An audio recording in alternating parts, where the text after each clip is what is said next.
everyone, welcome back to TBM Sports. Let's talk Week 14 NFL action. Let's get it going. Fresh off a college football Saturday, championship Saturday. A lot of great games in play, and a pretty successful day there for us on the channel. But we want to keep that going into the NFL action. Today we get the field of 12 for the college football playoff as well.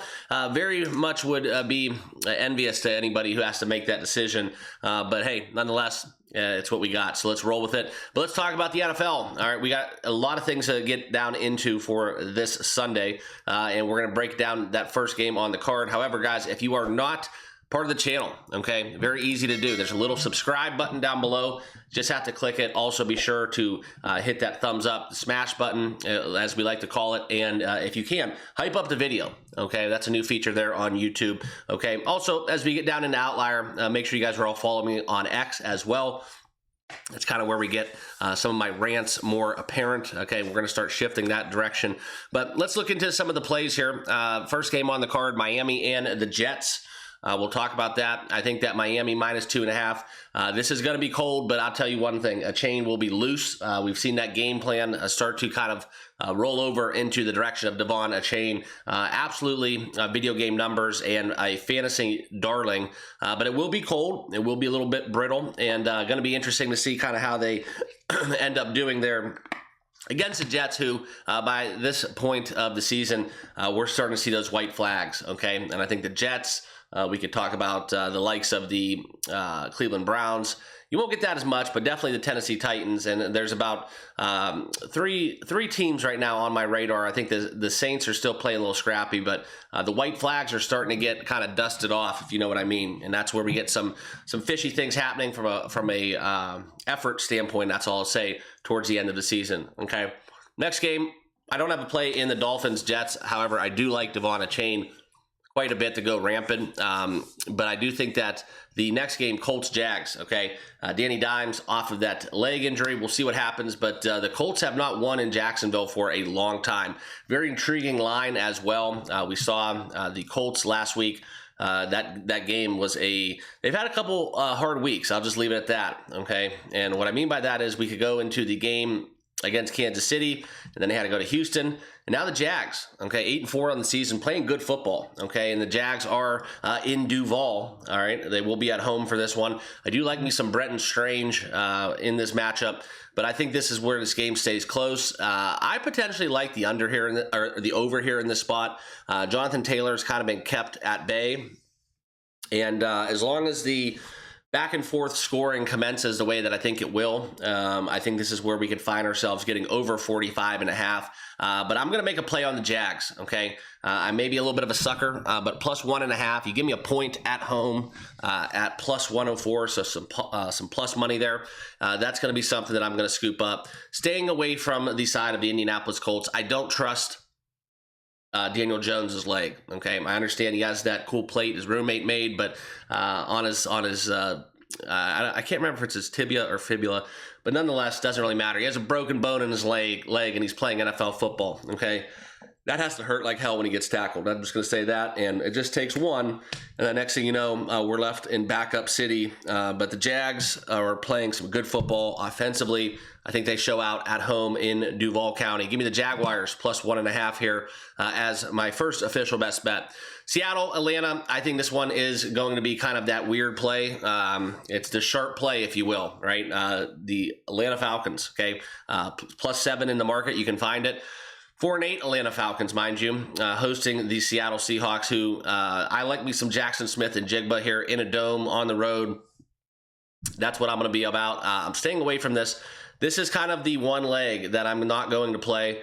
Falcons Seahawks, okay? I think everybody and their brother will be taking the Seahawks down to a pick'em, reducing that 6.5 down to a pick'em money line winner, and I will be firmly fading that, okay? I just don't think it's there. I think this is a little bit of fool's gold, low-hanging fruit, whatever you want to call it.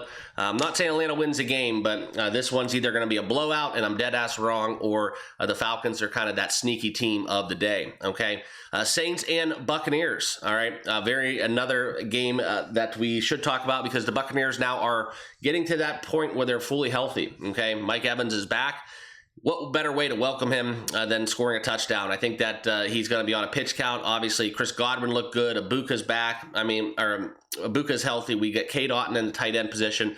Tampa Bay is going to make a run here at the end of the season. Okay, I think Todd Bowles will get his guys moving in the right direction, and it doesn't really take much to take care of business down there in the NFC South. So I do like the Tampa Bay Buccaneers to find their way into the postseason, and that's a team I wouldn't want to play. Okay, I think right now they're just kind of nursing it, just waiting to strike. And I think as Mike Evans returns, Baker's, full go, starting to run the football again. That's kind of where I stack up to this game. They could take New Orleans back behind the woodshed and absolutely obliterate them today here on this Sunday.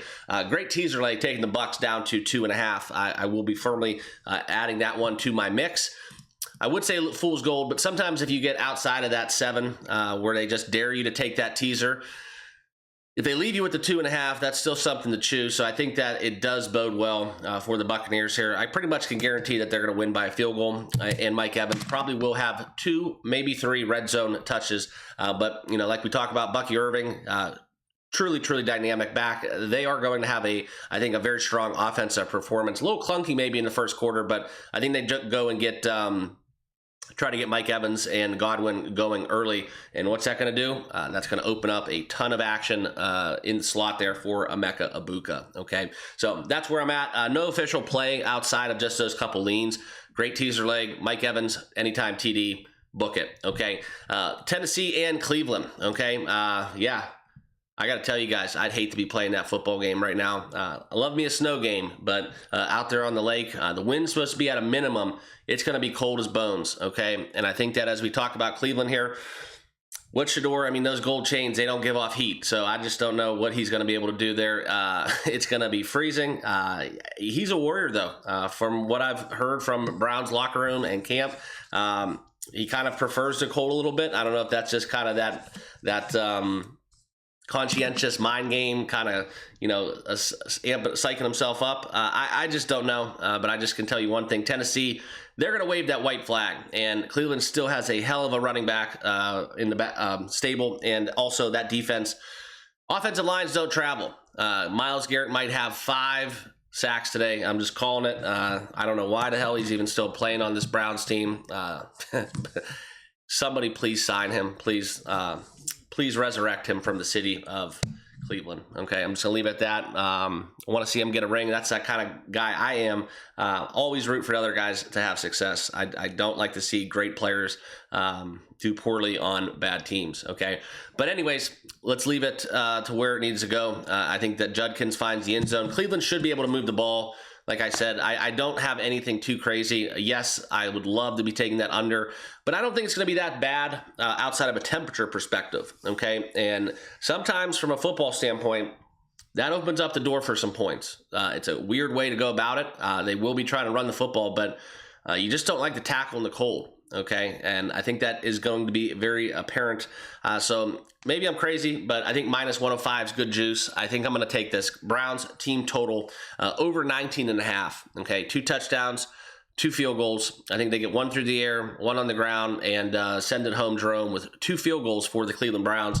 And we will cash that ticket. Also, I think that, like I talked about, just for argument's sake, and I do apologize, I am really amped up on some coffee. I stayed up watching that UFC after the Indiana-Ohio State game, and it is a very, very fun morning, I would say, after the consumption there on Saturday, pretty much all day. So we'll talk about this from a defensive standpoint. I want to know the number, and I got to be honest, guys, I haven't looked at this thus far, but just being real about it, I might be taking some action here on this, okay?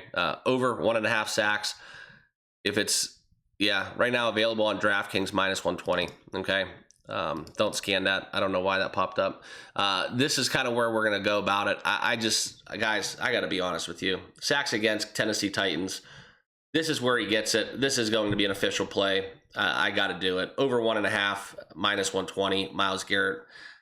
Guys, I don't see any way he doesn't get 3, okay? And you could probably even alt this. They might alt this, let you alt this.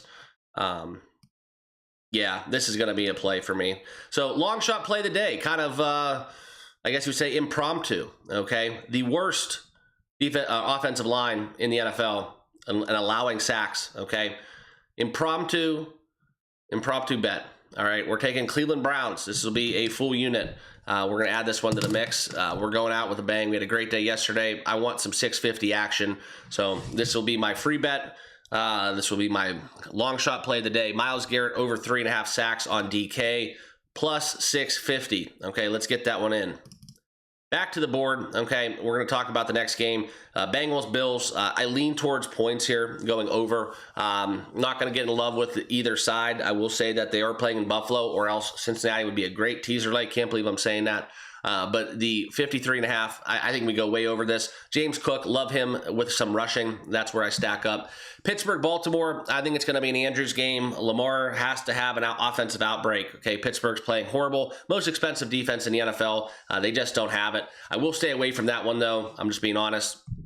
Won't be an official play. If anything, I will take Baltimore in a teaser down, but we've been burnt by that. I do kind of lend towards the conversation that we may get points, okay? So if you want to tease the total, which I hate doing, this is a great teaser leg as well, as you would be able to get 36.5. I think we get the 37 here in this game very easily and handedly, but for some reason, the handle all shifted towards the under. 77% of the money on the under in Pittsburgh and Baltimore, okay? So no play for me on that. I don't like the side. I traditionally don't like to bet these conference kind of or divisional rivalry games. Funny stuff happens. Okay, so that will be no play for me. Next game, Washington and Minnesota. I'm on the Commanders here, minus 1.5, but I am going to take them on the money line. I'm going to get that minus 110. So give me that Commanders minus 110 on the money line. Also lean towards the over. McCarthy's back. I think that the Commanders actually would have done, I think they're a little bit better off maybe with Mariota, but as Dan Quinn's taken over that play calling, I like the Commanders here, okay? And I think that Minnesota scores a little bit. They have a better performance against a Washington 3-9 defense at home.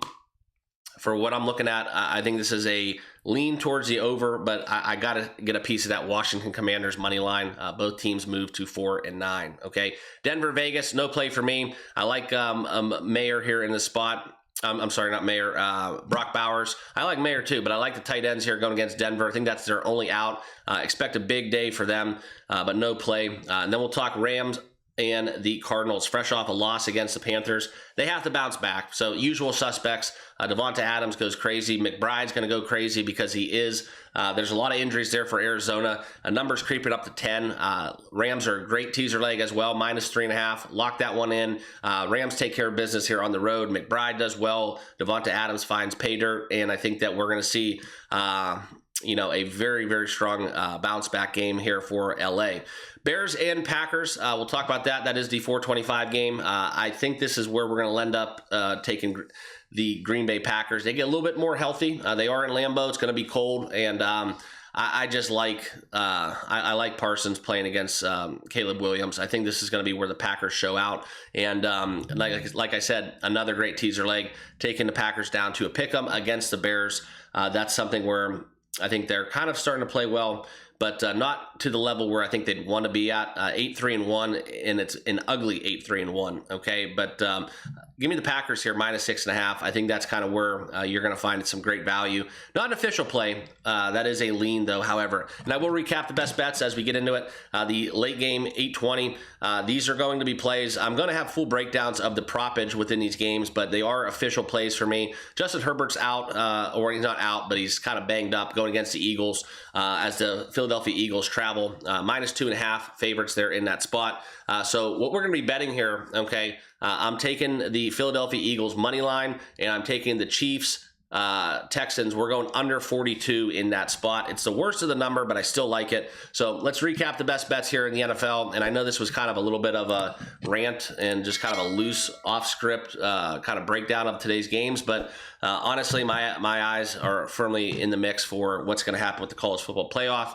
And like I said, I'm going on about 3 hours of sleep, so give me a break. But let's get into the best bets. Appreciate you guys tuning in. Enjoy your Sunday. We'll be back talking about Monday Night Football very shortly, okay? But this is kind of where we're going to recap these.